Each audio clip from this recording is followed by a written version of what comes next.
To the Annenberg faculty, many of whom were my own professors, guess who's back? Didn't think you'd see me so soon, huh? And most importantly, my fellow Trojans, Annenberg class of 2022, you made it! Graduating from this university remains one of my proudest accomplishments. But it almost didn't happen. In fact, 11 years ago, I was rejected from USC. Yeah, I know, it hurts. Still stings, y'all, still stings. Like so many of you sitting here today, this was my dream school. Senior year of high school, you couldn't tell me that I wasn't gonna get into this university. So when word got out that USC was mailing out their acceptance letters, I raced home. And sitting in my mailbox was this tiny envelope from USC. It was a rejection letter. It was my rejection letter. So naturally, I peeled the decision. And guess what? I was rejected again. Still didn't get in. I was devastated, but most of all, I was ashamed. I felt like a failure. And as I was wandering down my road of self-pity, my mom essentially says something that every black child has heard at one point. Fix your face.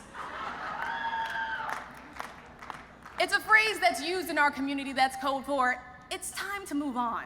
It's time to change your perspective. She said, this was not meant to be your blessing, but if you keep looking backwards, you are going to miss yours.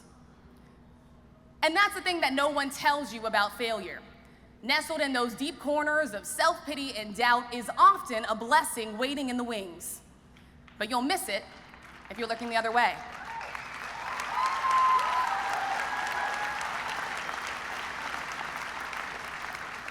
So if anything, failure is testing one thing. How bad do you really want it? For me, I wanted it so bad that I spent the next year focused on academics, getting the best grades of my life, applying to every single internship, and my blessing did come at 19 years old as one of the youngest interns at the White House.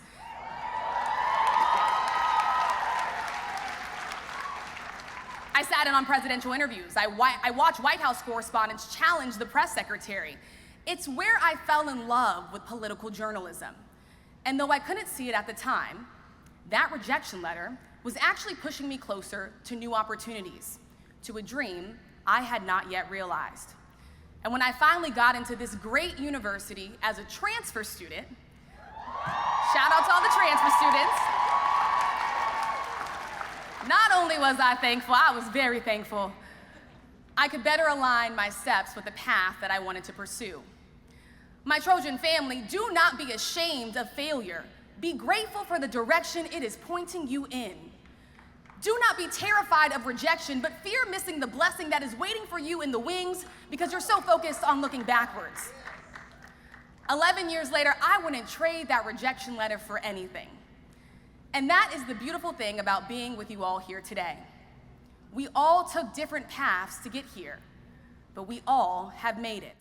Do not let anyone question the power of storytelling, the power of your own story. I am standing before you just several generations removed from slavery, and every single day I walk into the Capitol or a White House built by slaves. I am a two-time USC reject standing before you giving a commencement address at USC. You can't tell me that our stories don't have power.